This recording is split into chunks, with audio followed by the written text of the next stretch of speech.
Namo Samyang Adi Budaya, Namo Budaya. Sekuntum bunga padma buat Anda semua calon Buddha. Tepuk tangan.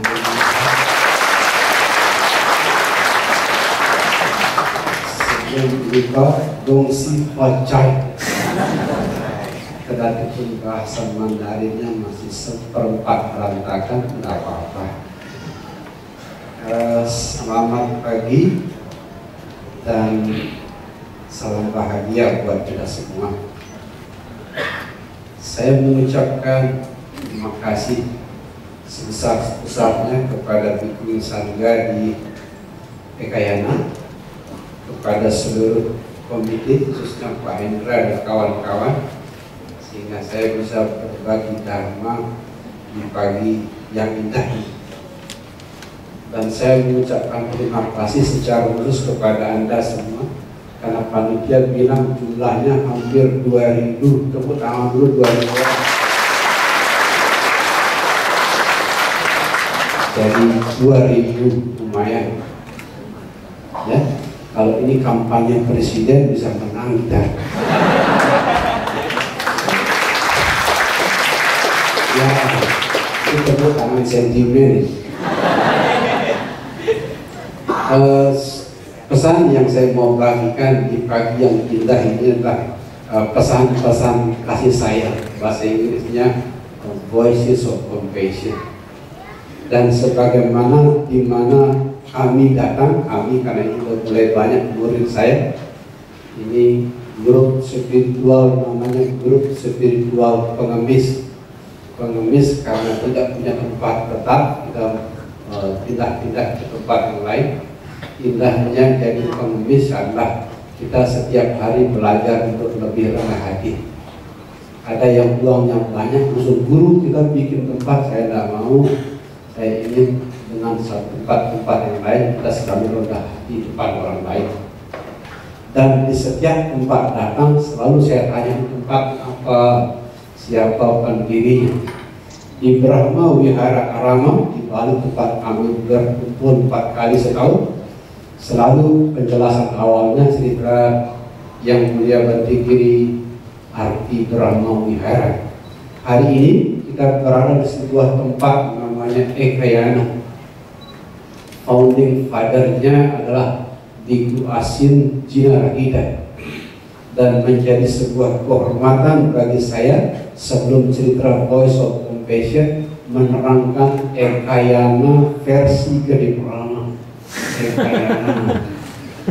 Sejauh yang saya tangkap, saya dengar dari cerita dan juga meditasi, Biku Asin Jinarahita adalah seorang praktisi spiritual tidak saja dalam tapi juga luas.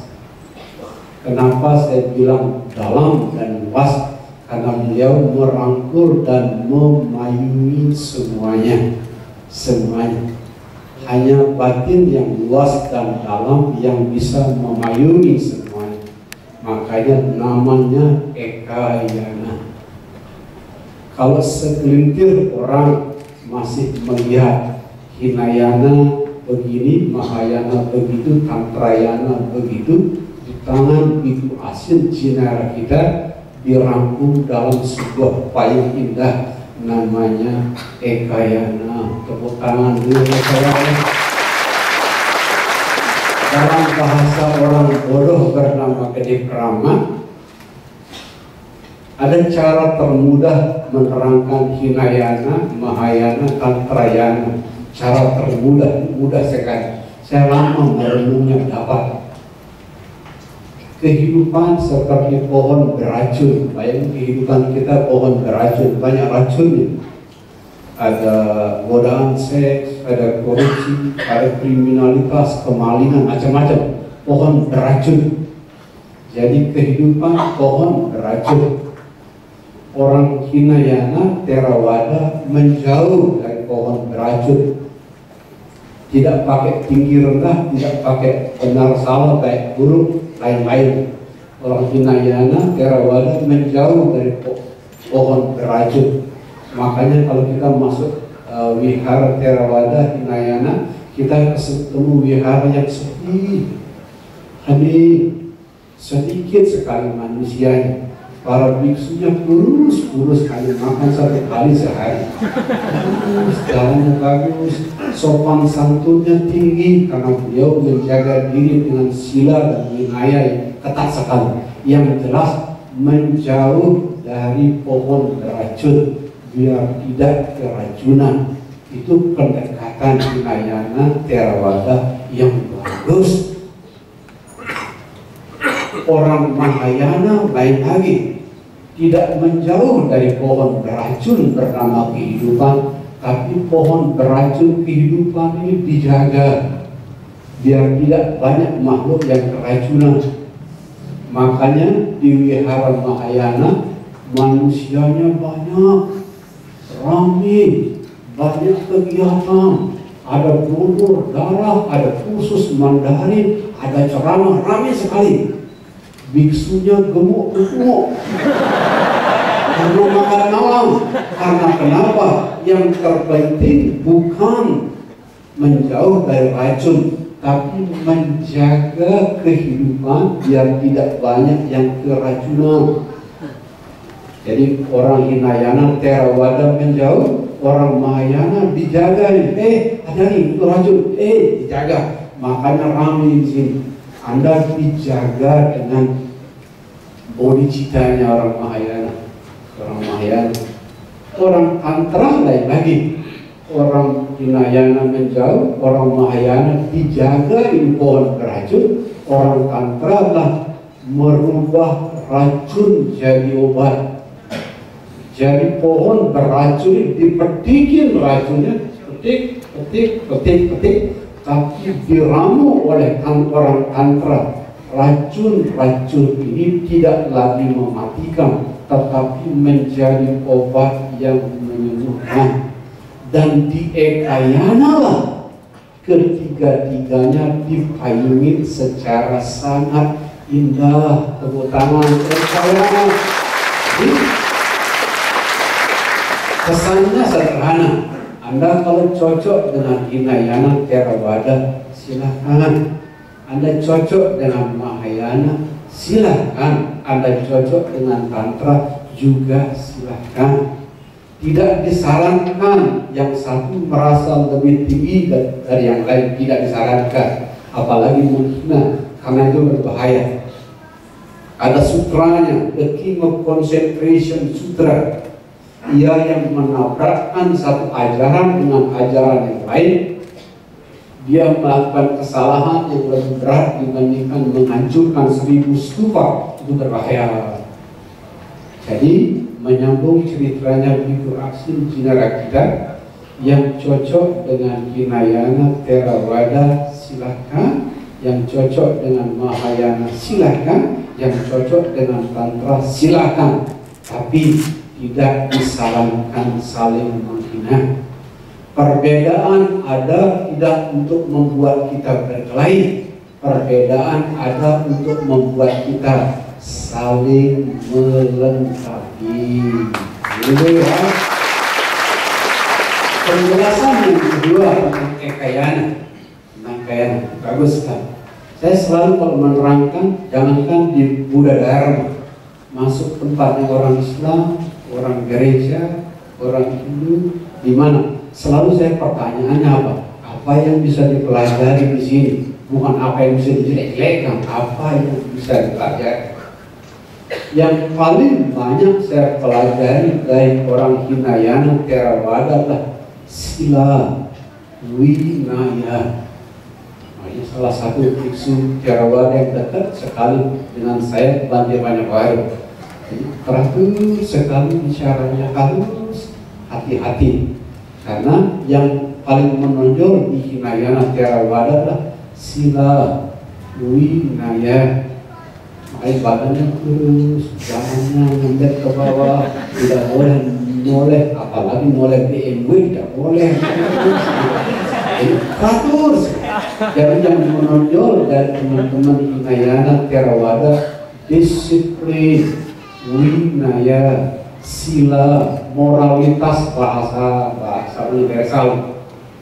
yang menonjol dari orang Mahayana adalah bodhicitta. Bodhicitta itu secara relatif artinya compassion. Yang lagi kaos murid-murid dekat saya, compassion itu adalah wajah relatif dari bodhicitta. Nanti kan saya cerita banyak hari ini, compassion. Secara relatif bodhicitta itu artinya compassion, belas kasih, kasih sayang.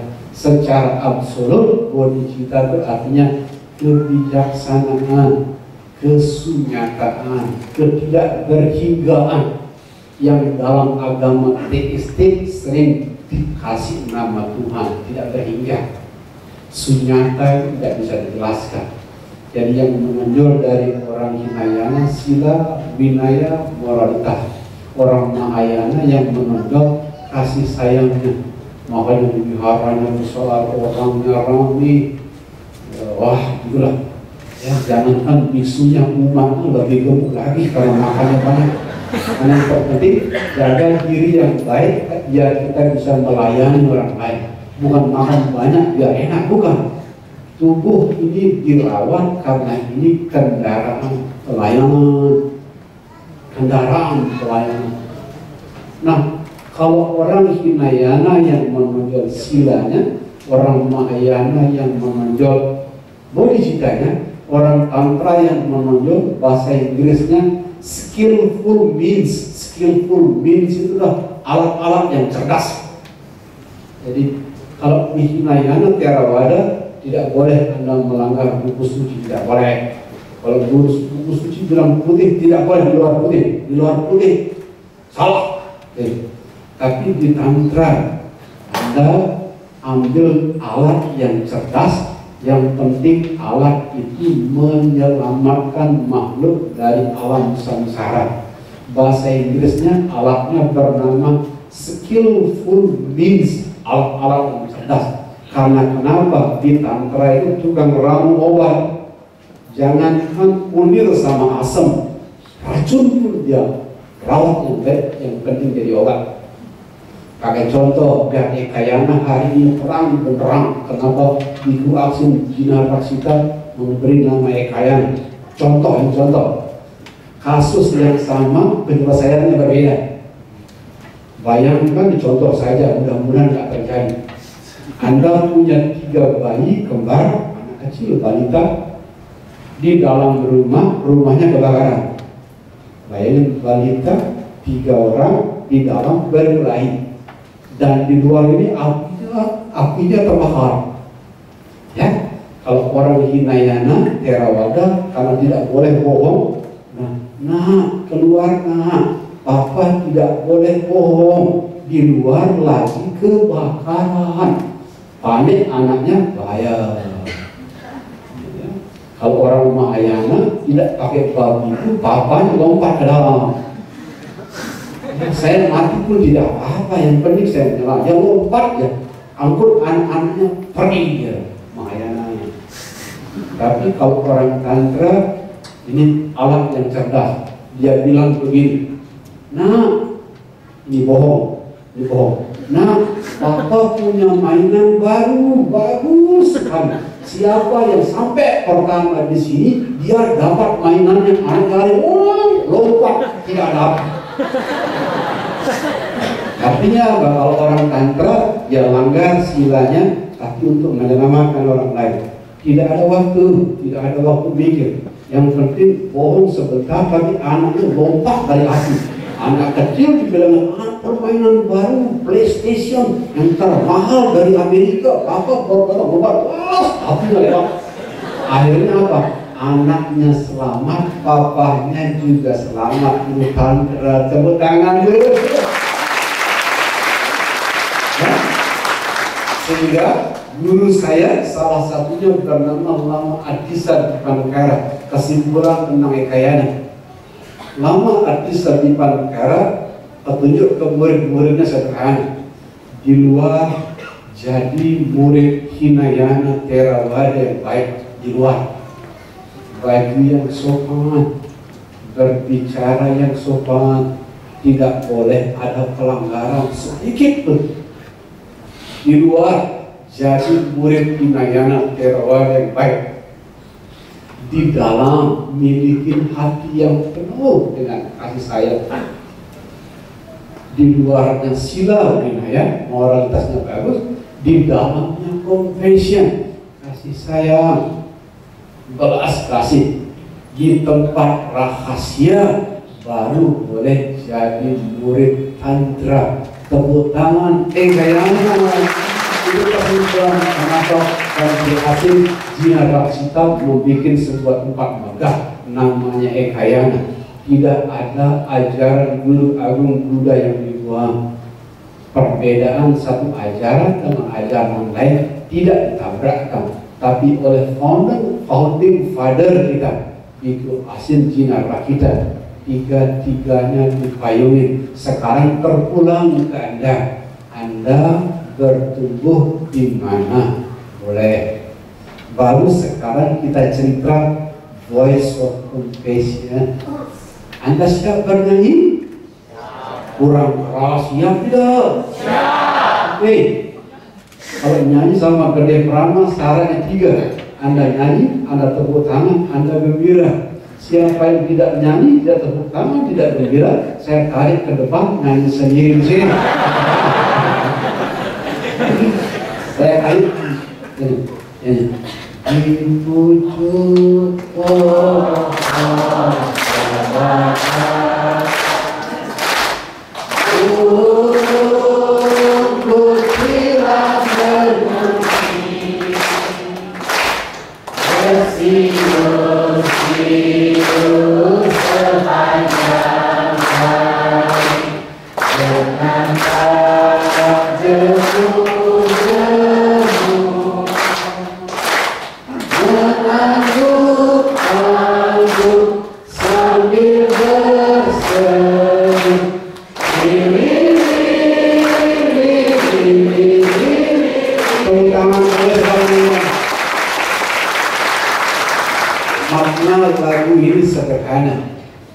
burung berbahagia jadi burung, buktinya dia bernyanyi.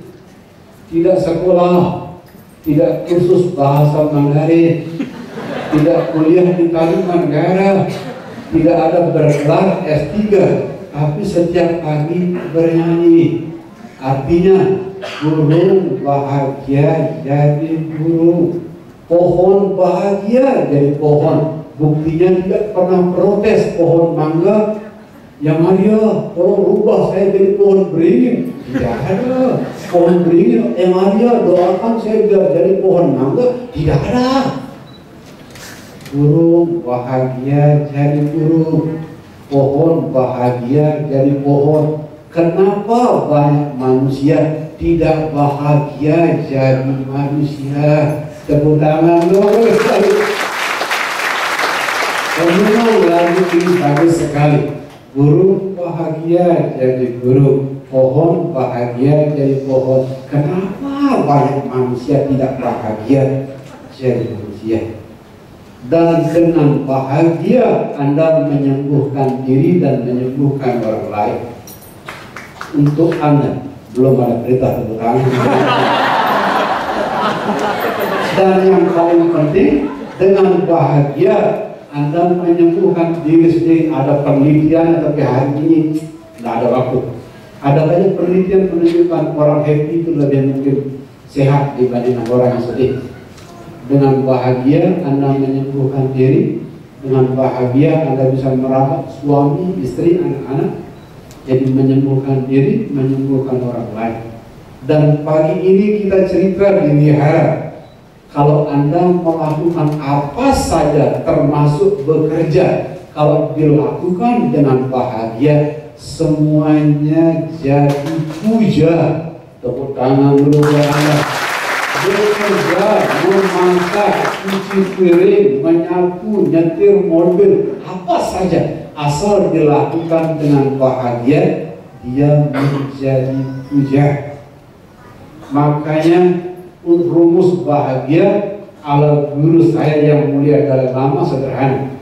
If you want to be happy, practice compassion. If you want others to be happy, practice compassion. Bahasa Bali yang begini. Kalau Anda mau bahagia, sayangin orang lain. Kalau Anda mau orang lain bahagia, sayangi orang lain. Ya, tidak ada rumus bahagia selain sayangi orang lain.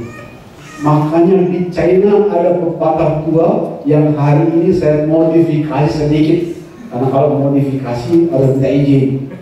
Biasa ciri khas orang tantra itu berubah-ubah dikit tapi untuk kepentingan hal yang baik.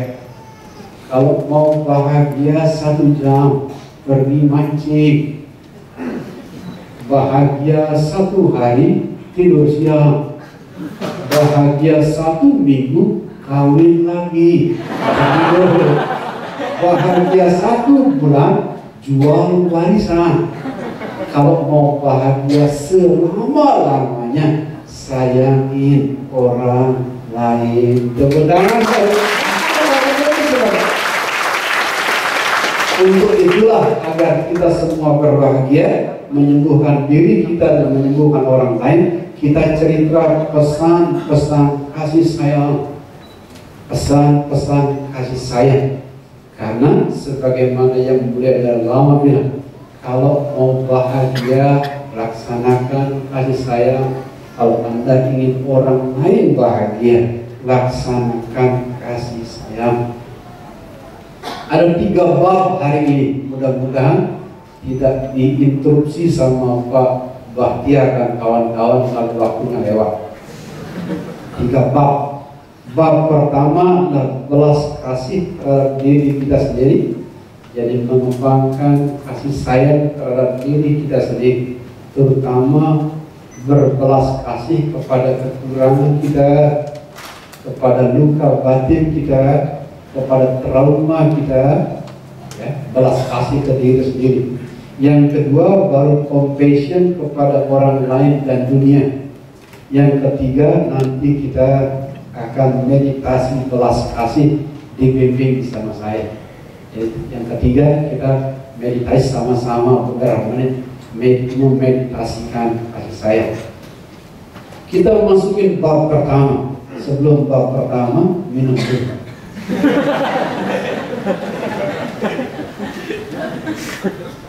Sekarang kita memancarkan kasih sayang kepada diri sendiri. Untuk kita renungkan bersama, semua makhluk ada kekurangan. Semua makhluk. Bahkan Guru Agung Buddha pun dibenci Dewa Data, dibenci sama anak adik tirinya bernama Sunak Sadra. Kalau Guru Agung Buddha saja masih dilihat kurang oleh orang lain, apalagi kita. Yesus disalib, Mahatma Gandhi ditembak, Martin Luther King Jr. ditembak, yang mulia dan lama diusiri dari Tibet. Nelson Mandela di penjara 20 tahun. Jadi orang suci saja dalam tanda kutip ada kekurangannya versi orang lain, apalagi kita. Sehingga kalau ada orang yang berdoa biar dirinya tanpa kekurangan, dengan doa itu Anda tidak tambah sehat, tambah sakit dari hari ke hari. Karena tidak ada manusia tanpa kekurangan. Semua manusia berisi kekurangan.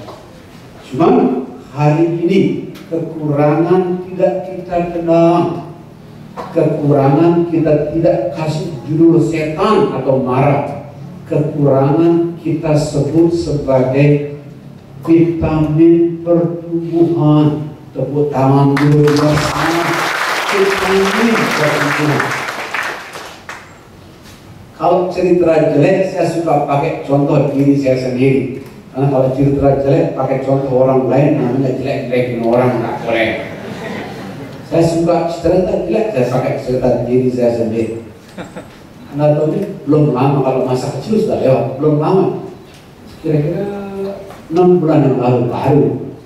Saya baru pulang dari ngajar meditasi di Brahma Wihara di Bali. Lagi capek, lelah, ada sakitnya. Saya kalau lagi capek, lelah, sakit, tololnya keluar, tolol. Itu turun dari mobil di Bandara Bali. Anda tahu Bandara Bali yang lagi renovasi. Turun dari mobil, jalannya jauh sekali, panas, nenteng pas kan. Jadi saya ditolong, kadek sendiri. Terus karena lagi sakit begitu, kita masukin tas yang mau diperiksa sama alat itu. Mata saya melihat ada 2-3 alat kiri kanan. Saya lihat kalau lagi sakit di tengah-tengah kosong. Saya tempat yang kosong, ya mati. Orang antrian banyak. Hari itu gara-gara tolong, akhirnya bukan saya balik ke belakang, saya minggir di mana. Oh, antri dulu, langsung enak-enak. Kok lupa sekali. Saya ngerobot antrean hari itu. Enak. Setelah gini. Check in dan lain-lain, di ruang tunggu saya meditasi sebentar. Ini bagus sekali. Berbelas kasih kepada kekurangan kita. Jadi Prama, semua orang punya kekurangan. Kalau Anda damai tatkala dipuji orang, Anda orang biasa. Tapi kalau Anda damai tatkala Anda salah, hilaf, lupa, itu namanya murid di jalan Buddha. Tepuk tangan dulu. Jadi memancarkan kasih sayang kepada kesalahan kita, kekurangan kita, masa lalu kita yang buruk-buruk. Anda tahu, rambut saya bukan rambut yang paling baik. Ada yang menyebut robot rontok berat, boleh. Ada yang menyebut wah gundul banget, boleh. Ada yang menyebut Umar Bakri untung masih ada rambut belakang, kanan dan kiri, boleh. Dan terakhir saya ketemu judul bagus, orang-orang botak seperti saya diduga keturunan Mataram, manis tanpa rambut. Botak saya pakai lucu-lucuan. Kalau banyak orang malu, minder, bahkan cari dokter ahli rambut untuk menyembuhkan botak. Tidak, saya pakai lucu-lucuan. Indahnya punya kekurangan, kita mendidik diri untuk selalu rendah hati. Ya, kalau punya kekurangan sombong, itu namanya keterlaluan. Jadi bab pertama adalah memancarkan kasih sayang kepada kekurangan kita. Murid dekat saya sering dapat cerita.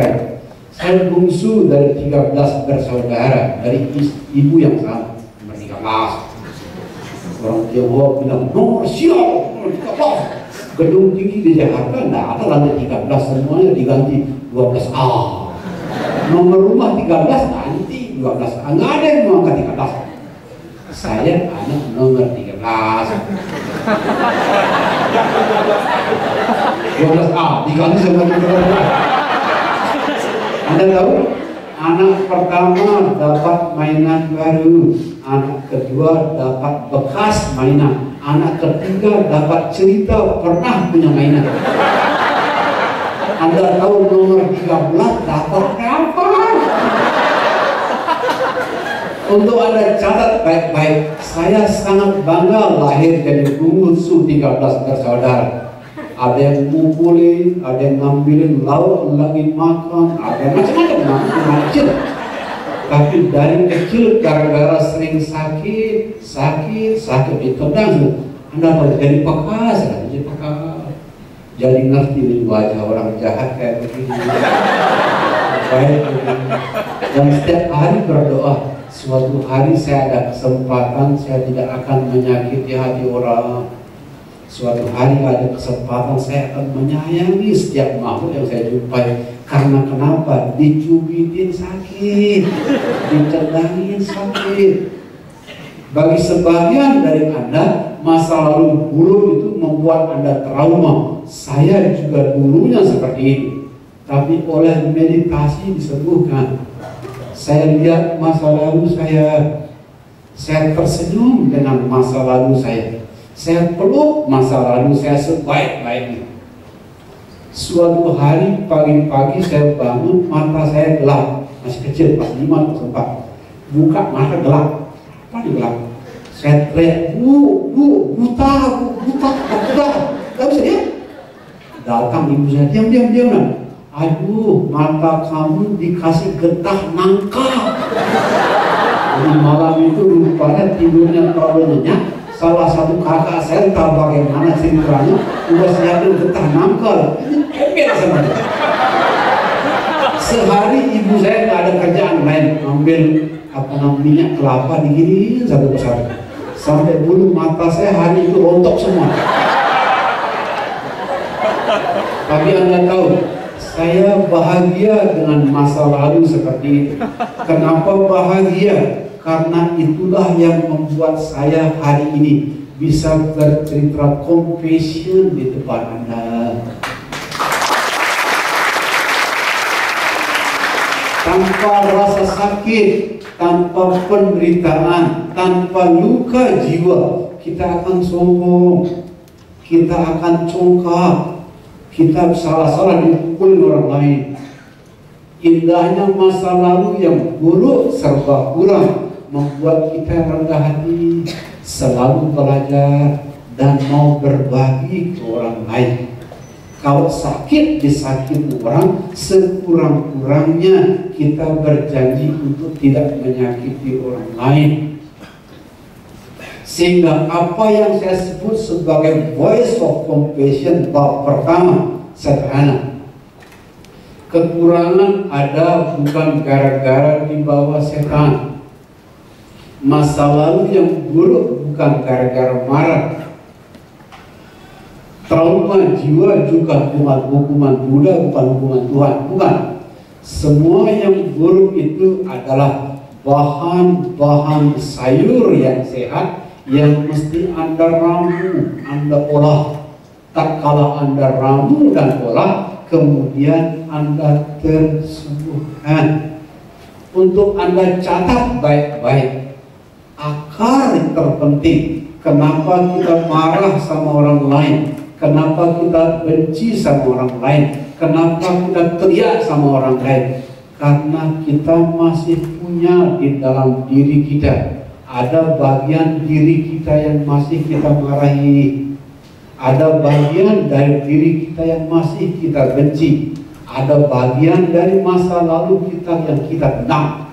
Begitu kita bisa bersahabat dengan luka batin kita, masa lalu kita, keburukan kita, secara otomatis marah kita ke orang lain menurun, benci kita ke orang lain menurun, dan pada saat yang sama baru kita bisa berbagi kasih sayang. Itu makna lagu di pucuk pohon cempaka.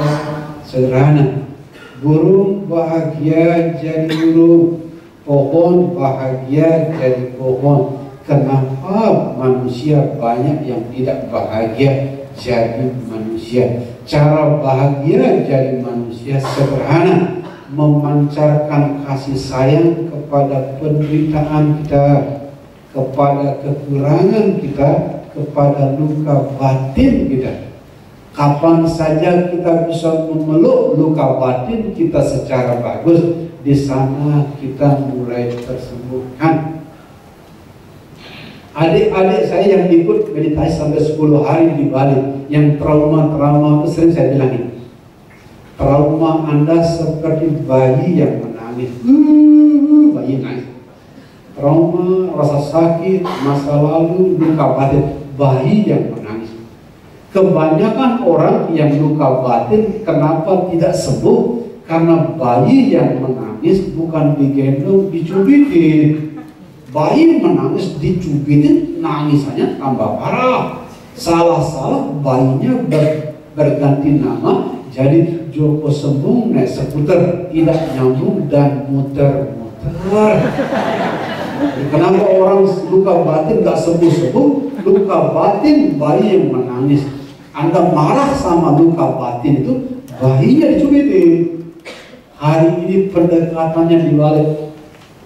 Bayi menangis yang bernama luka batin tidak kita cubit tapi kita gendong. Luka batin kita bayi menangis. Yang menggendong adalah kesadaran kita, dan kesadaran kita visualisasikan dalam bentuk Dewi Kuan Yin. Jadi bayi menangis, luka batin kita, trauma kita, masa lalu kita yang buruk, bayi menangis. Kesadaran kita Dewi Kuan Yin yang menggendong. Sebentar lagi kita akan meditasi dengan memvisualisasikan luka batin Anda bayi menangis, kesadaran Anda Dewi Kuan Yin yang memeluk. Kalau sering Anda peluk bayi bernama luka batin, lama-lama tangisannya berhenti. Kalau tangisannya berhenti, Anda berhenti menggendong bayi di dalam. Kita mulai menggendong bayi menangis di luar. Anak-anak nakal, itu bayi yang menangis di luar. Mama yang menua, papa yang sakit-sakitan. Syukur-syukur kita bisa menggendong bayi yang lebih jauh. Baru tepuk tangan.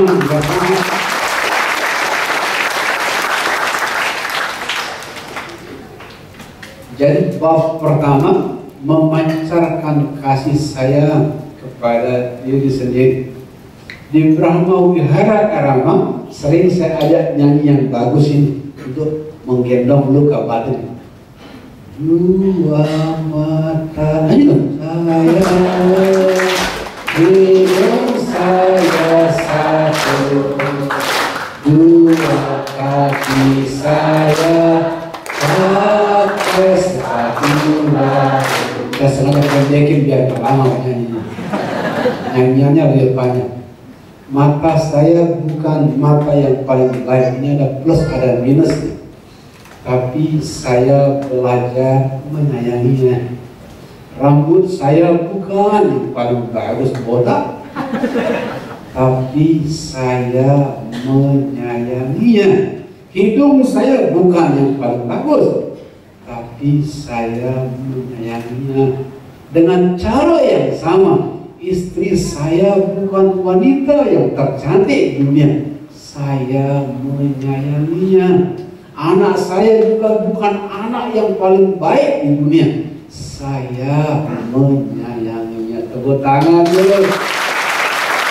Tapi saya baru bisa menyayangi istri dan anak-anak secara lebih baik tatkala saya berhasil menyayangi botak saya, mata saya yang minus, hidung saya yang berbentuk tidak menarik. Itu bab pertama.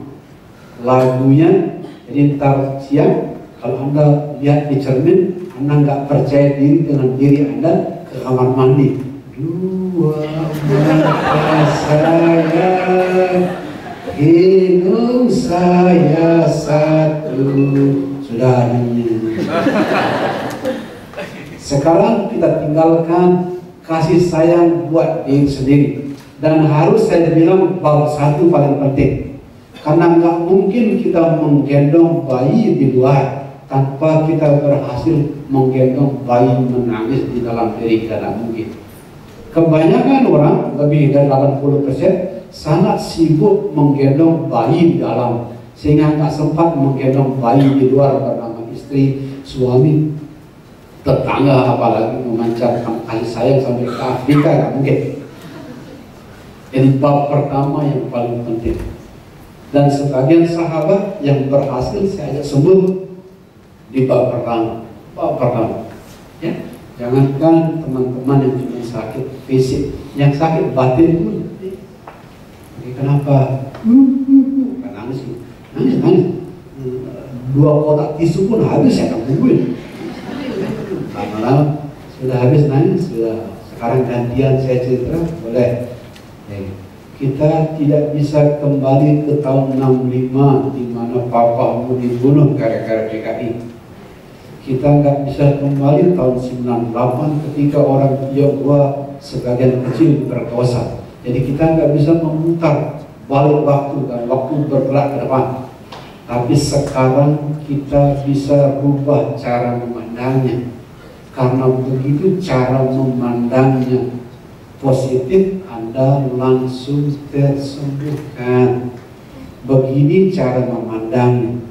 Kejadian 65, kejadian 98 itu yang terbaik buat Anda. Kenapa terbaik? Gara-gara kejadian itulah Anda berjumpa Gede Prama.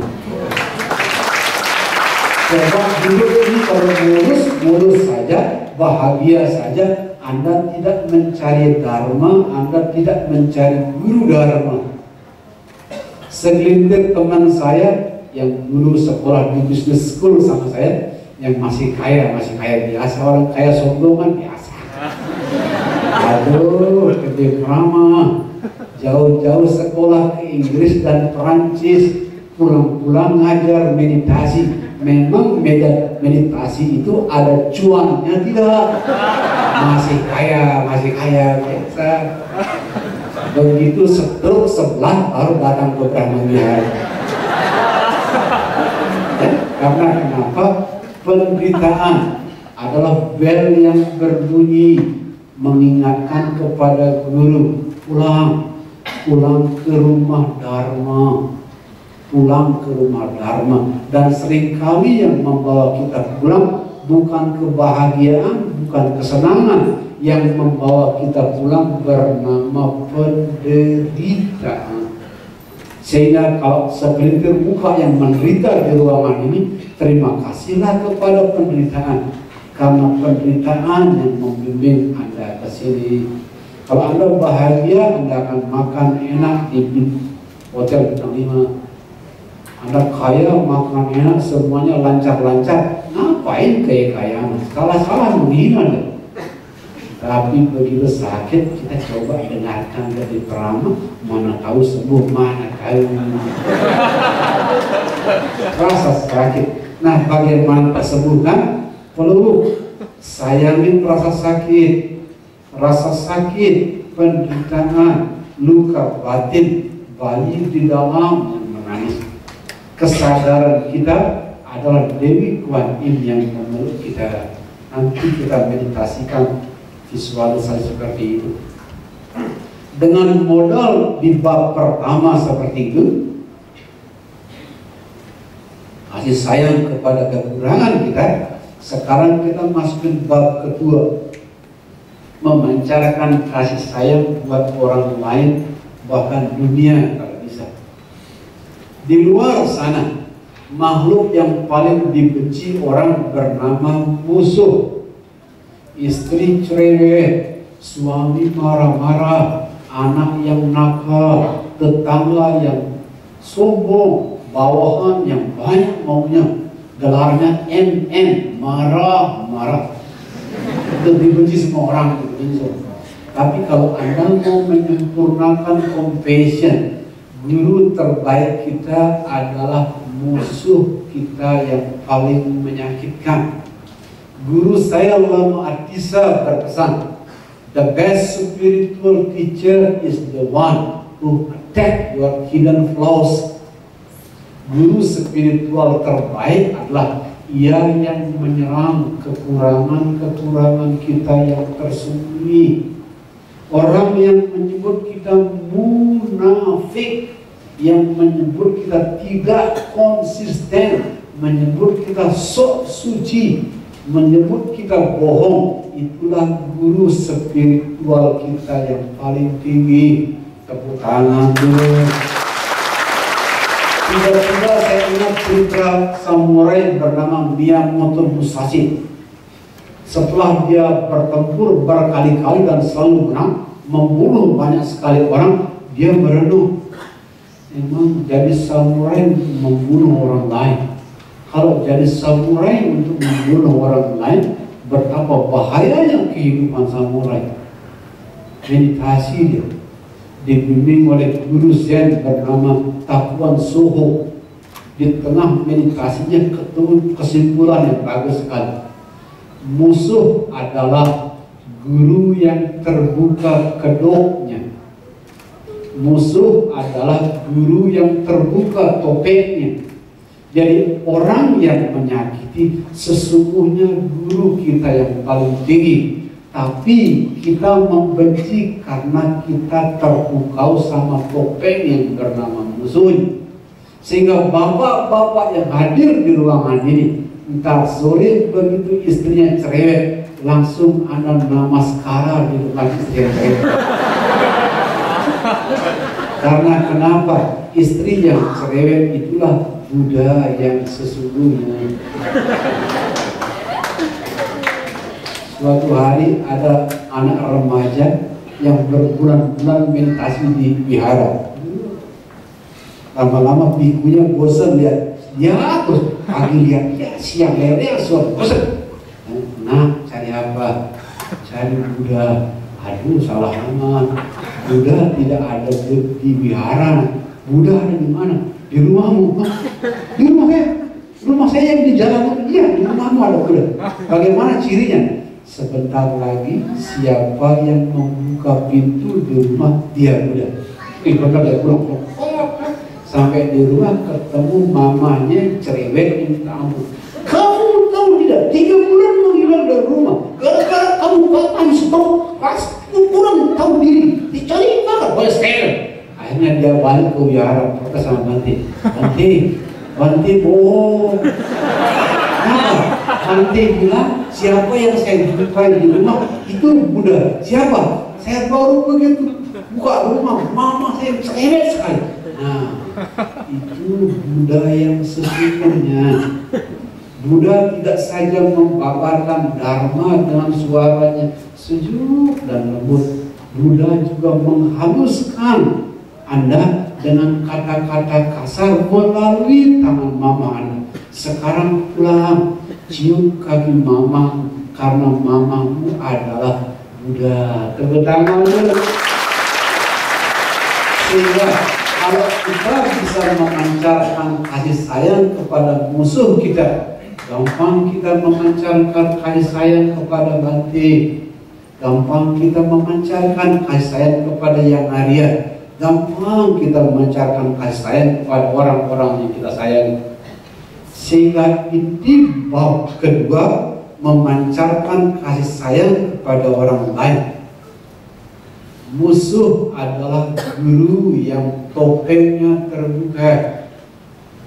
Musuh adalah Buddha yang topengnya terbuka.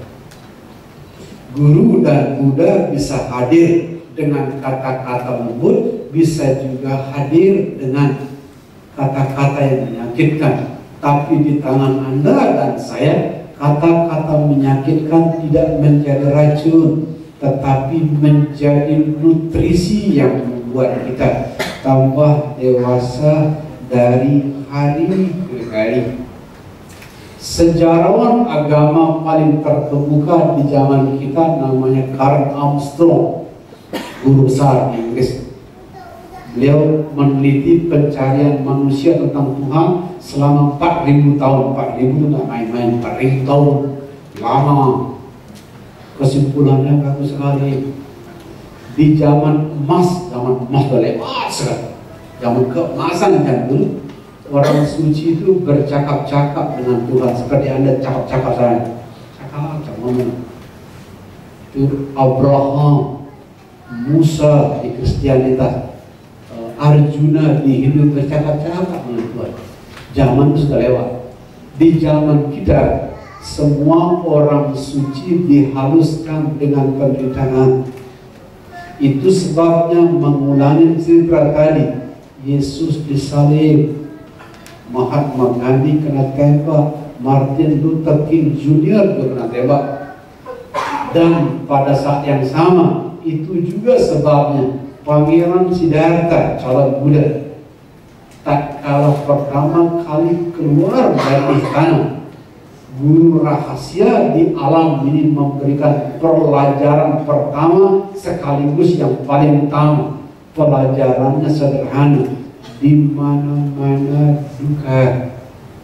Tapi duka ada tidak untuk melukai diri kita, duka ada untuk membimbing kita pulang ke rumah Dharma.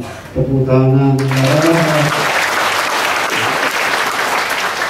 Itu makanya di Pramawira teman-teman yang ikut kita selama saya sering deh nyanyi begini.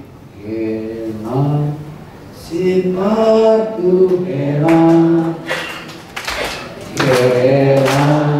sifatu mari pulang, marilah pulang, pulanglah kita bersama-sama. Pulang ke rumah Dharma, pulang ke rumah Dharma, pulang ke rumah Dharma. Untuk Anda catat baik-baik, penggembala yang membimbing kita pulang ke rumah Dharma bernama penderitaan, bernama rasa sakit, bernama cacian orang lain. Untuk itulah di bab kedua kita memancarkan kasih sayang tidak saja ke mama dan papa, memancarkan kasih sayang bahkan kepada musuh-musuh kita. Sehingga pulang dari sini bagian dari bab 2, kalau bisa sesedikit mungkin menggunakan sabun dan sampo, karena itu mengotori sungai. Sesedikit mungkin menggunakan